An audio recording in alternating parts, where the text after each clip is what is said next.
sepertinya kita lebih cepat dari grup yang lain. Kami akan memberikan ruang untuk bertanya. Siapa yang bertanya dari yang onsite dan juga yang di online? Kepada siapa ditujukan pertanyaannya? Nah? Ya, boleh. Silakan, 3 orang saja.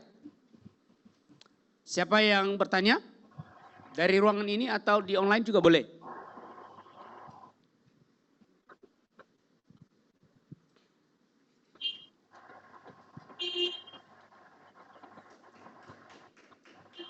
Ada?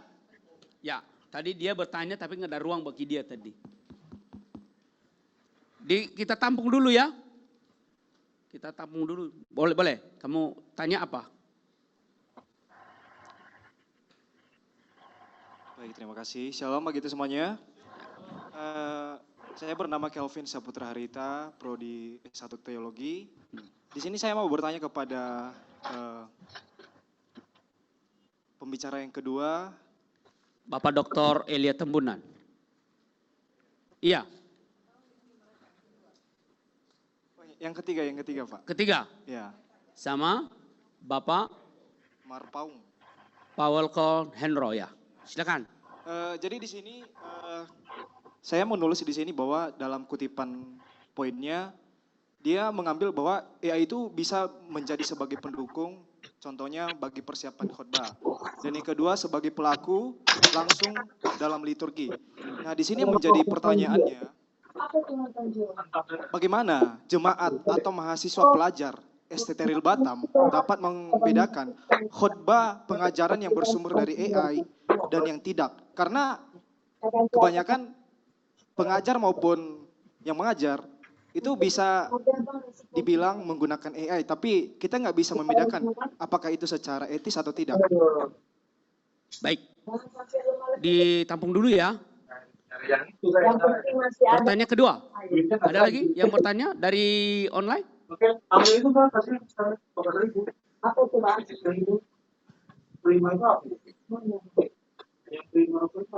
Ada? Oh, itu silakan. Dari Sampurna aja. Saya bertanya sama pemakala boleh Pak? Boleh, silakan. Oke. Saya bertanya sama Bu Benita dan Bu Elfrida. Judulnya ini sangat baik sekali. Pertanyaannya adalah, apa pentingnya penelitian ini? Jika hanya menyampaikan bahwa ChatGPT itu adalah sebagai platform, semua orang udah tahu. Nah, pertanyaannya adalah, apa hubungannya ChatGPT yang kalian tawarkan dengan Pantai Costa itu? Gitu. Itu aku pengen tahu itu. Itu cepat. Sudah. Ya, maksudnya jangan hanya sampai menyampaikan saja ya. Baik, terima kasih Meral. Penanya yang terakhir adalah lagi? Kalau tidak ada, kita tutup. Dari Pak Rahmatoni, Pak. Ya, silakan baca. Buat Bu Menita. Bagaimana narasumber bisa yakin bahwa seorang konselor bisa lebih baik dari AI, ChatGPT? Sedangkan tingkat pemahaman manusia juga tidak sempurna. Thank you. Baik. Sudah tutup ya, sudah tidak ada lagi penanya. Kita close ya. Baik, kita akan kembali kepada penanya yang pertama tadi ya. Kepada Bapak Wolko. Bapak Wolko ada di tempat. Silakan Pak dijawab. Iya, barangkali karena keterbatasan waktu, jadi ada mungkin salah menerima begitu apa yang saya maksudkan. Justru yang saya maksudkan adalah AI sebagai sebuah sarana. Kalau untuk ibadah dan liturgi itu maksudnya contoh yang berlangsung pada tanggal 29 Juli 2024 di Jerman. Sebagai bagian dari studi kasus yang kita lakukan, ternyata dilakukan angket di sana dan ada berbagai respon, ada berbagai kelemahan dari yang dia lakukan. Kelemahannya terutama dari segi kehadiran fisik itu menjadi sesuatu yang penting. Yang kedua, persekutuan juga menjadi hal yang penting. Nah, mengenai sarana, tadi saya sempat sampaikan kenapa saya menjadi resah.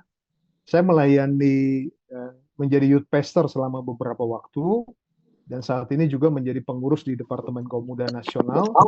Ruang yang kita berikan untuk orang-orang muda itu menyampaikan firman Tuhan seringkali juga menjadi ruang yang licin karena ketika mereka menggunakan sarana itu tanpa memiliki proses, maka itu bisa jadi hal yang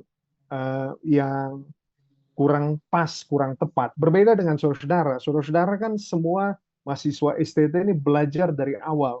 Bagaimana saudara untuk menempuh sebuah mata kuliah harus ada syarat mata kuliah sebelumnya. Karena itu seperti jalinan proses.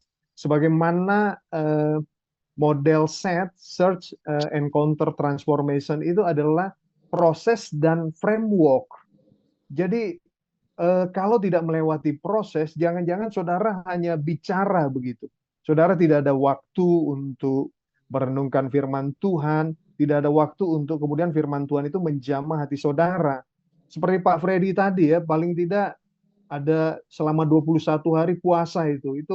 Itu yang saya namakan proses ya. Makanya jangan sampai kita ada di jalan yang licin ini karena itu mudah, maka kemudian kita tidak melewati prosesnya. Gunakan dia sebagai sarana, tetapi bagian awal saudara sudah memahami begitu. Saudara sudah tahu apa itu hermeneutik, saudara sudah tahu bagaimana misalnya dalam eskatologi already dan not yet itu bagaimana, itu menjadi sebuah alat. Karena saudara melakukan proses dengan itu. AI bisa menjadi sebuah algoritma, tapi tidak bisa menggantikan relasi encounter dengan Roh Kudus. Baik, terima kasih Pak Walko atas jawaban dari siapa namamu tadi? Kelvin ya. Ya, Baik, terima kasih Kelvin untuk pertanyaannya yang baik sekali. Maju kepada pertanyaan yang kedua dan dijawab oleh si pemakala. Silakan. Benita, Sulema sama si Elfrida. Baik, terima kasih Pak Moral untuk pertanyaannya ya. Jadi sesuai judul tema seminar ya, apa kaitannya sih sama Pentakostalisme? Itu bisa dilihat dari gambar yang terakhir saya tampilkan, boleh juga ditampilkan di layar. Pada slide yang rekomendasi. Jadi kalau dari gambar tersebut, kita bisa melihat bahwa ChatGPT sebagai alat ya yang digunakan untuk analisis profil. Lebih tepatnya itu hanya pada tahap pra-konselingnya. Di mana sih tahapan krusial gitu ya di dalam konseling? Itu adalah di tahap 2. Di mana konselor ketika berhadapan langsung dengan konseli, disinilah terjadinya ladang atau medan pengurapan Roh Kudus seperti itu. Jadi kalau dari gambar ya, kita lihat bahwa api pengurapan Roh Kudus itu ada di atas para manusianya, para konselor, para konseli, dan bukan di atas ChatGPT-nya. Jadi dari spirit Pentakostalisme kita bisa melihat bahwa kuasa Roh Kudus itu dapat bekerja di dalam tahap kedua, yaitu tahap konselingnya, bukan di tahap pra-konseling. Sementara analisis profil ChatGPT di tahap pra-konseling itulah yang lebih banyak bekerjanya. Mungkin dari saya kurang lebih seperti itu Pak, apa bisa dipahami? Baik, sekaligus jawab tadi pertanyaan dari Zoom tadi. Tidak, sudah cukup, soalnya waktu sudah habis. Baik, selanjutnya Pak Rahmat Tony, terima kasih Pak pertanyaannya. Pertanyaannya mengapa kami ya penulis bisa yakin bahwa seorang konselor lebih baik dari ChatGPT. Sebelum melakukan penelitian ini kami melakukan pra-riset, kami mengirimkan angket Google Form kepada 44 responden yang terdiri dari Gen Z ya. Nah jadi dari penemuan itu kami mendapati suatu fakta menarik bahwa Gen Z secara frekuensi curhat memang lebih sering sama ChatGPT. Lebih nyaman karena nggak bocor, lebih nyaman karena bisa 24/7, diaksesnya mudah. Tetapi ketika kita lihat seberapa sih yang lebih percaya sama konselor, seberapa sih yang lebih efektif konselingnya sama konselor, sama gembala, sama pemimpin rohani, atau sama ChatGPT. Mereka yang walaupun lebih sering sama ChatGPT mengaku bahwa pengalaman konseling dengan konselor itu jauh lebih baik. Mereka lebih yakin karena ada sisi human touch, ada empati di mana AI tidak memiliki pengalaman manusia, sementara konselor itu memiliki pengalaman sebagai manusia, bisa memiliki empati. Dan yang kedua adalah walaupun mereka mengakui ChatGPT itu bisa memvalidasi perasaan manusia, tetapi mereka merasa bahwa hanya diulang-ulang aja algoritmanya, seperti yang tadi kami bagikan, internalisasi masalah, jadi nggak ada transformasinya. Baik, terima kasih atas jawabannya, bahwa yang intinya adalah AI hanya sebagai alat, tools untuk menolong saudara dan saya, jangan dijadikan sebagai Allah utama menggantikan peran Roh Kudus. Karena peran Roh Kudus sudah jelas dia bisa menyentuh sampai ke dalam hati kita. Tapi kalau AI tidak pernah akan menyentuh sampai di sana. Baik, terima kasih. Sekian terima kasih kepada pemakalah dan juga kepada pemateri